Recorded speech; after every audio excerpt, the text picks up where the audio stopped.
What are given instructions for Christ-centered parenting relationship?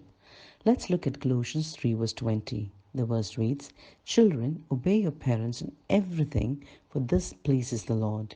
The word for children here is not word for little children, but rather children by relationship. So this command would refer to any child still living in the home. And notice the command here is obedience rather than voluntary submission. The parent-child relationship is much different from the husband and wife relationship. Notice the child is to obey their parents in everything. In other words, the child doesn't get to pick and choose what to obey. The only exception would be if the parents ask the child to do something in direct disobedience against God's law.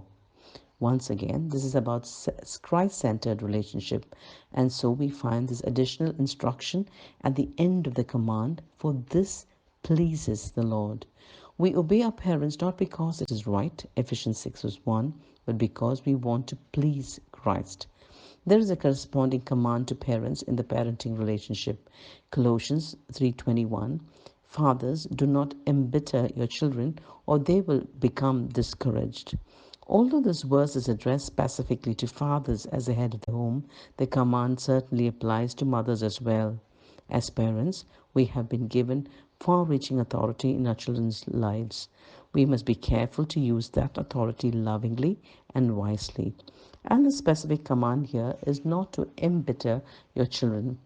The word is a word that means to provoke, to irritate, to exasperate. We find a similar command in our parallel passage in Ephesians 6 verse 4.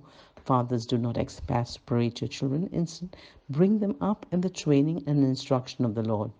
So how do we embitter or exasperate our children?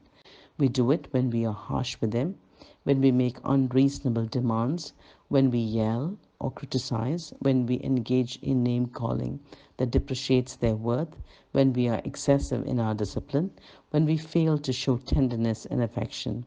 As parents, we must discipline our children, but we must always discipline in love. Your children should be sure of your love for them as they are your authority. If we are harsh with our children, what will happen? Colossians says they'll become discouraged. The word translated discouraged here means to be disheartened or to be broken in spirit. Once again, God is our example here.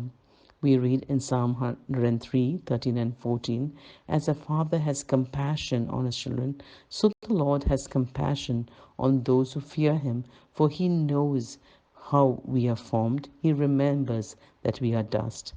When a child is grown and out of his parents' household, he is no longer under the same obligation of obedience, but the obligation is to honor his or her parents, for this is well pleasing to the Lord. When a child respects his parents' authority, he is respecting God's order of authority. So let's be watchful in our relationship. Be blessed.